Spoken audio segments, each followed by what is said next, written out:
تعرض لها سوريا والهادفة لزعزعة استقرارها،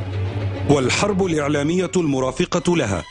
تندرج في سياق خطة أعدتها مسبقا القوى الأمريكية والغربية، وأن ضباطا من المخابرات الأمريكية والموساد الإسرائيلي وبعض القوى الإقليمية تابعوا سير العمليات التي قامت بها مجموعات مسلحة في سوريا.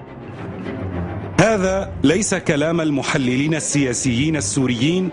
أو من يواليهم، إنه للكاتب الفرنسي المعروف تيري ميسان، الذي أكد أن الحرب الإعلامية التي تشنها القنوات الفضائية على سوريا هدفت إلى تحويل الأنظار عن ماهية المعارضة الجديدة وعن حقيقة المجموعات المسلحة المشاركة في الأحداث، والتي تتحدر من أوساط متطرفة لا تعترف بالتعددية الدينية. وانتقد ميسان في مقال تحليلي نشرته المواقع الفرنسية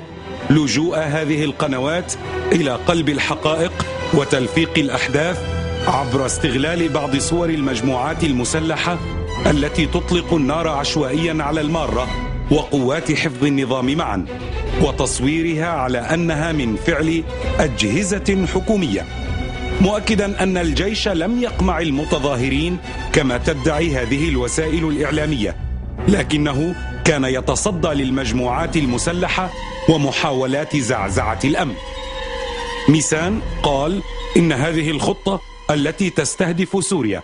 تندرج في مخطط أعلنه جون بولتون عام 2002 عندما كان نائبا لوزير الخارجية في الإدارة الأمريكية السابقة. الفكرة الأولية حسب ميسان كانت إثارة الاضطرابات في بلدة حدودية لتشكل منطلقا لتقسيم البلد وتفتيته، وأضاف إنه في بداية الأحداث تمركز قناصة على الأسطح لإطلاق الرصاص عشوائيا على الجموع وعلى قوات حفظ النظام معا